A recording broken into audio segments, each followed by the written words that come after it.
Before we start the show, let's hear from one of our sponsors. Their support keeps this show free for you. All you homeowners have unique needs.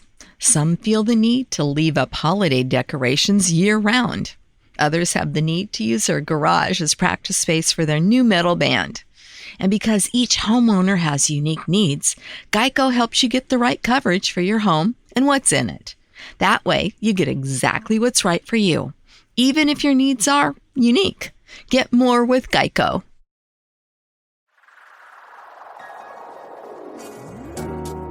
Hi, I'm Michelle, a mother of 2 teens. 13 years ago, I traded in punishments and rewards for connection. Now I prioritize relationship over behaviors, utilize play as a parenting tool, and set limits with empathy instead of consequences. Each week, I share my journey and interview clients, experts, and followers. Thanks for joining me on the Peace and Parenting podcast. I'm so glad you're here.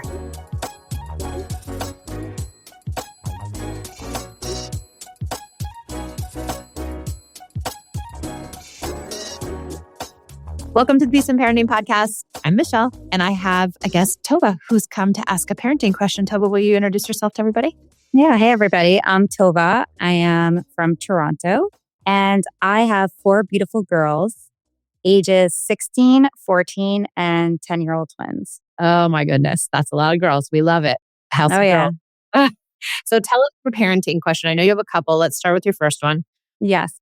So I have to say that with my 10-year-old twins, I've started Michelle's connective parenting element, and it is working so beautifully. Yay. Yes. Not so much with my bigger girls, the teens. I'm having a really hard time with. And I know that, Michelle, you have teens as well. So I'm really excited to dive into it with you. Yeah. So starting with my oldest, she's 16. And after years of using traditional parenting with, rewards, punishments, bribes, and threats to regain control and power, I realized that it's really breaking down our relationship. And now our relationship is already sort of broken down. And in trying to repair it, reversing it is super hard. Not only is it making it worse, but also she is really not taking to connection. She just doesn't want it right now.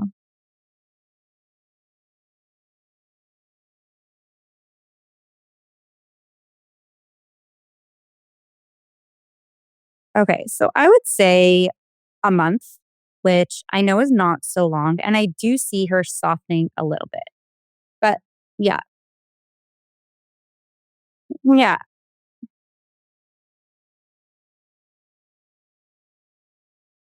Months and months and months and months of you coming with connection before she's going to believe you.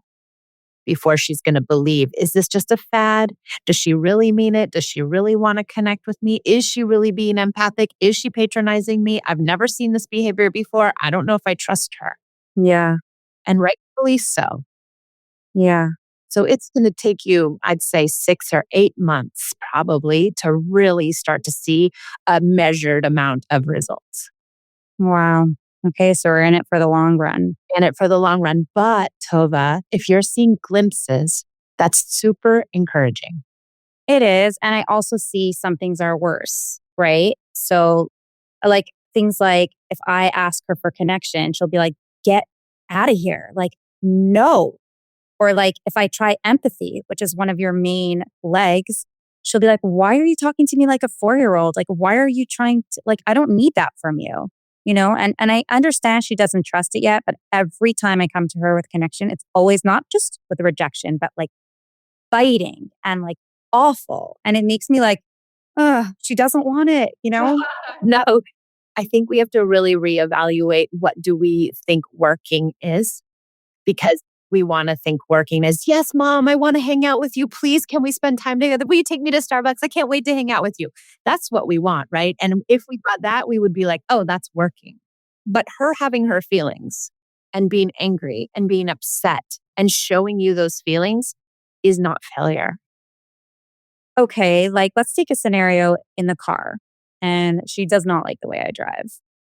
And I can't say I'm the best driver, but it makes it so much worse when she's always commenting. So she'll be like, you're the worst driver. Oh my God, can you just one day drive without someone beeping with you or trying to kill us, right?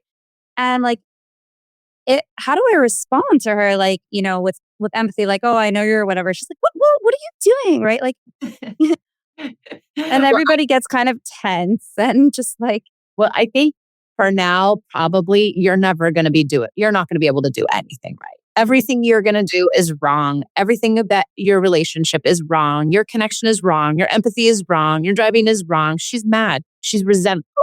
She's angry. She probably doesn't even care about your driving. She just wants to pick on you. What I would say, if you can change your mindset around a few things. One is do not, if you can, it's so hard, but try not to take any of her words or her actions towards you personally. Oof, it's a hard one, but she doesn't mean it. She really doesn't. It's just a symptom of how she's feeling. And she's taking it out on you. Thank God she can, because that's a good testament to really like the deeper root of your relationship. She feels like she can take it out on you. She feels like she can show you her real feelings. She feels like she can be dysregulated with you. And that's a sense of safety. So in a way, that's a win. so you just like allow it and take it and no comment. I would use play. If you can get there, I would be like, oh my God, no, every time I get in this car, everyone's beeping at me. I'm the worst driver. Oh, I probably should take driving school, shouldn't I? Like, just lean into it. Why get sucked into her? Why be the wounded victim? Oh my God, you're talking about my driving? Like, I can't take it. And then you get all mad. Yeah. Why are you talking about my driving? I am a good driver. I've been driving for a long time. We get so defensive and we Yeah. get so angry, but it's like, don't get sucked into her childish behavior about degrading your driving. Fly at 30,000 feet. Oh, you think I'm a bad driver? Man, I've been really trying this week. I'm really trying hard. Every time I get in here, I think, boy, I better really drive good this time or she's going to yell at me again. Like, can you just lighten it up? Do you have to take it all so seriously? And do you have to take it also to heart? That's a good one. Because it does affect the entire family, right? She's the oldest and that's the energy that comes out. And then everybody's sort of like, you know? But if you combat it with play, you're going to diffuse all of that negative energy. Yeah. And you could do a poll in the car and you'd be like, guys, who thinks mom's a bad driver? And then everybody raises their hand. You'd be like, man, I've been really trying. Maybe next time you guys will vote that I'm a good driver. Like, what can you do to make light of it? Wow. That's a great perspective. Thank you. Yeah, I think if you can do a new mindset shift, and then if you can take that new mindset shift into the idea of just all her behaviors, she's hurting inside. She's angry, resentful, and upset. And you getting defensive or you taking it personally isn't going to make it better. Yeah. No, it won't. No, but you can get there. Just start thinking differently about her. She's hurt. She's struggling. She wants connection. She loves you. She wants a good relationship with you. She's a great kid. She's in a bad place. Yeah. I mean, and it does seem like anytime she does want to connect, it's like really just for my money, like, oh, can we go to the mall and get me these sweatpants? Oh, can we go this? Right. And if that's the way she wants quality time with me, so I can spend money with her right now. And I know one of the items that we were discussing in your trainings was like, try to make quality time like not about screens and not about spending money. But right now, that's the only thing she's open to. And it sort of makes me resentful because like I'm doing my best here, And then like the only she's like so obnoxious in a way. And I know she's just an angry, non-developed teen. But then like suddenly she'll be like, oh, mom, can we go to Brandy Melville, right? And get... I mean, use it for now, but when you guys get stronger and things are better, then try to pull away from it. I would say just use it for now as the way to get in. And then hopefully you can branch out. And I've seen that happen. Like I had a client whose kid only wanted to do iPad with him because they were so just disjointed. And so we did iPad for a long time. And then after a while, it was like, oh, they could branch out. They could do other things. It was just, I think it's control. I also think, they don't really want to connect, but they're just succumbing to it. And so wherever you can get in, I would just try to get in. Okay. For now. Thanks for that. Yeah. Yeah. Before we continue, let's take a moment to thank our sponsors. Their support lets us keep bringing you the show completely free. All you homeowners have unique needs. Some feel the need to leave up holiday decorations year-round. Others have the need to use their garage as practice space for their new metal band. And because each homeowner has unique needs, Geico helps you get the right coverage for your home and what's in it. That way, you get exactly what's right for you, even if your needs are unique. Get more with Geico.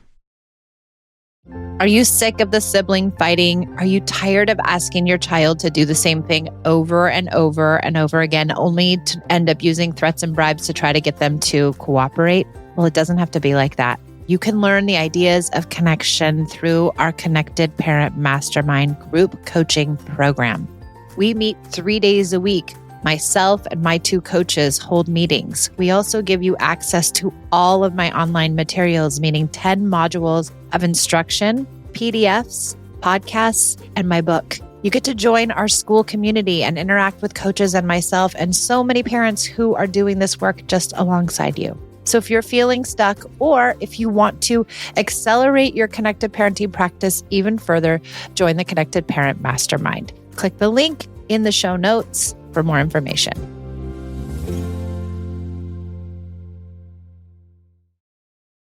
Okay, back to the episode. Okay, now let's get to your second question. I think that the kind of an interesting question, and I really want to talk about it. I think lots of people have the same or a vein of the same question. So go ahead. Okay, so this one's a bit deeper. Like it's more like philosophical, but I find it runs through all my parenting. So we're in a world that is based on reward and punishment. Like anything you do, like you show up to your job and you get rewarded with money. I was brought up religious. So like, you do a good deed, reward from God, punishment. Like you did a bad deed, like punishment from God. And everything, like really, they go to school. There's rules, there's reward and punishment. And suddenly, we want to take that out of the equation, but it's so deeply embedded in all of us. And what I find is when I tried, not for that long, but let's say for the 30 days that I've really tried to take it out, they don't comply. Like, and I don't, they're too used to it. And let's say, so I'll give you like an example. I have a daughter, my 14-year-old daughter will not clean up after herself. And like, it's just so frustrating for me. And she will not clean up and she will not clean up. And if I just keep sort of allowing it, even though I'm setting the boundary, like, hey, it's like, got to clean up, or else I'm not going to be whatever, or no, not the, or else like, you got to clean up, or, now it's time to clean up. Right. And she'll just be like, later. No. And the natural consequence of that, which I know you're very into natural consequences, would be a messy house, which is exactly what we have. And she doesn't care. I care. Yeah. Okay. So there's 2 things here. So I want to talk about the first piece, which is that our world is full of consequences and punishments. Yeah. And that, how do we navigate that? So just a couple little notes that I think are important to think about is our world is full of punishments and consequences, and our kids get all kinds of punishments and consequences. But what we don't really want is punishments and consequences to be inside the most sacred relationships that we have with our kids. We don't want to punish and reward our most important people, because punishments and rewards really at the root of them are manipulation and control, right? You do this, I'll give you that. You don't do this, I won't give you this. And it's really making a child behave or do something or not do something because they're going to get the punishment or reward. And it doesn't allow the child to rely on their internal mechanisms, their internal morality to make good decisions around, having moral behavior. So that's external motivation. We want internal motivation. We want a child to choose the right thing to do because they have internally decided this is moral and I want to do it, because that gives a person moral fiber when they go out into the real world, and they won't need punishments and consequences to guide them. We also don't want kids to have so many punishments and consequences that when they do get into the real world and you're not around, they don't understand who they are. They don't understand what right and wrong is. They don't understand, and sometimes some will go off the guardrails because they finally have the freedom, and others will go super people pleasing or find people that will manipulate them because that's what feels good, because that's what they were used to from their families. So we have to be very careful with punishments and consequences, especially in the developmental years, because we don't want our children actually to rely on those. Now, if they go in the real world and they experience them, so be it. And they do. And they will probably adhere to them in the real world. But we don't want that main bond to be full of punishments and consequences, just like you don't want your partner punishing or giving you consequences, or your best friend or your sister or your people that you're close to, right? Yeah. So I totally agree with the premise, but like in I guess real life playing itself out, like I explained to you at the beginning, like so then how do we translate it into like a cooperative household, or even cooperation I know comes with connection. So it's not that, it's like how do we build skills? How do we teach them anything if that's the way, right? Well, I mean, if you're saying that they can only learn a skill by punishment or a consequence, No, I'm saying, so let's say she leaves the clothing on the floor. Please clean it up. Later, no. And then who's again. cleaning the clothing up though? It isn't a skill she needs to learn. She knows how to pick the clothing up and put the clothing away. She doesn't want to pick the clothing up. That's a symptom of connection. So once connection is deep and embedded and flowing, the cooperation will get better. But again, no 16-year-old kid wants to clean up their clothes or clean up anything. And you're going to get no, and you're going to get pushback. Even if you use punishments and consequences, you're going to get no, and you're going to get pushback. So we have to be very realistic about what we expect and how we expect kids to get it done. And that when we hear and we experience no, we have to move directly into connection in that very, very moment to help our child feel better in our relationship so they can do better. So for instance, if the kids, so I have the same problem and I have a lot of connection flowing in my house, but my kids still don't want to always do their chores. That's normal. And we have to expect that. But for Pia, her chore is taking out the garbage. And it took almost a year of really working with her before it didn't have to be a huge struggle. So I would say, Pia, will you please take out the garbage? Just like your daughter. No, later. I'll do it later. Okay. The garbage is overflowing. I'm getting pissed. It's falling on the floor. I'm done. Like, hey, Pia, could you please take out the garbage? No, I don't want to. Now, our instinct is to ask again, get stern, do a punishment, do a reward, whatever it is, threaten. So instead, I took a second garbage. I put the garbage in the second garbage. I tied it up next to the garbage can. And then I came in her room and I said, just like you do with your 10-year-olds, little girls who don't want to take out the garbage are going to have a lot of kisses from their mommy. And I started building in connection, and I started kissing her, and I got on her bed with her, and I would wrestle with her. And then I'd say, will you take out the garbage? And sometimes she would say yes. And sometimes she would say no. And when she said no, I would say, okay, well, you got 2 bags now, but I'm leaving it there. Natural consequence. I'm leaving it there, but I'm not giving up, and I'm not going to do it. So 3 hours later, 4 hours later, I'm back in her room asking her to take the garbage out. And when she says no, I'm building in more connection. And it's a lot of work. But over time, now she just takes the garbage out. Wow. I mean, in my case, those garbage bags would stay there forever. Like she'll just say like, no, sorry, no, I'm not doing that. You do it. You're the mom. Well, that's probably because she said it enough and then you do it. You've given in. I do not give in on my limits. And it might look bad. It might be bags of garbage, and it might be there, and there might be, and sometimes people will come and be like, I'm not doing it. You always made me turn down the garbage. I hate this chore, the chore she picked, because it's so gross. And then I'll be like, I know, it's a real bummer. And she'll throw a fit. But guess what? When she throws the fit, she still ends up doing it. I hold the line. I stay empathic, but I make sure she ends up doing it. But you have to have the follow through. You have to get to that place where you have the 6 bags of garbage, and you do continue to build connection and continue to ask her to do it. So you think with enough connection, enough play, enough asking her, agree, like saying the no and then asking again, eventually she will. Yeah, eventually she will. I'm not saying it's going to be perfect. It's going to be a process. But this is an emotional project that you need to work on with her.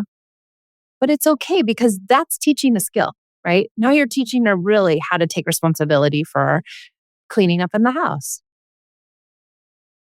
Wow. So it's really a long game. Oh my goodness. My 19-year-old, we're still working on things. Yeah.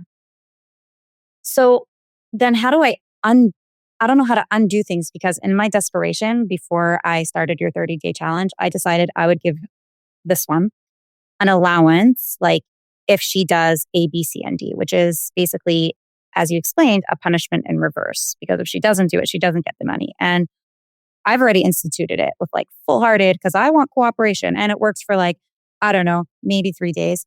And then it doesn't work anymore, like you explained. But now we're stuck because anytime, let's say I was really upset, she didn't hang up her coat. So I said, if you hang up your coat for a week, you get $5. Now, like if she does it once, she'll be like, well, I need my $5 because I love it. Right? That's exactly what happens too. They start bribing you. Yeah.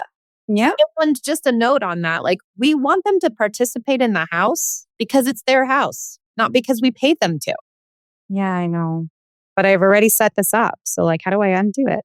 Listen, life is flexible, right? So Right. say to her, listen, your allowances, and I think every child should have allowance, even starting as young as like 6 years old. Every kid should have allowance that is just theirs, that they get, that is for them to experiment with, and they can buy and do whatever they want with it. So everybody, all 4 girls should probably have a little bit of allowance so they have pocket money. It's not attached to anything. This is your allowance. You get this much money every week.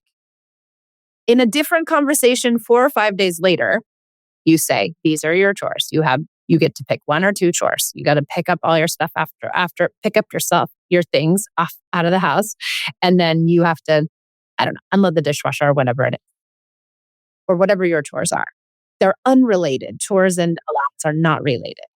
I hear you. Okay. That's how I can separate it. That's very smart. Thank you. Yeah. And it works. It does work. But again, Tova, it's the long game. The 10-year-olds are going to spend the money on candy for the first week. Somebody's going to run out because they went to Brandy Melville and they spent too much. Like there's learning curve with all of it too. Yeah. Wow. You're so insightful. Honestly, like this conversation is really, oh, I'm so yeah. Like, because, we want immediate results, and especially when we're desperate and we need to have a control, like in a hierarchy sort of in our house, because otherwise what's going to happen, right? But it won't all fall apart, I promise you. And in the long run, what are we really looking for? We're looking for a relationship with these beautiful girls that you have. Yeah. And you're going to get it. And this isn't over at 18, believe me. It is not over at 25. It is not over at 40.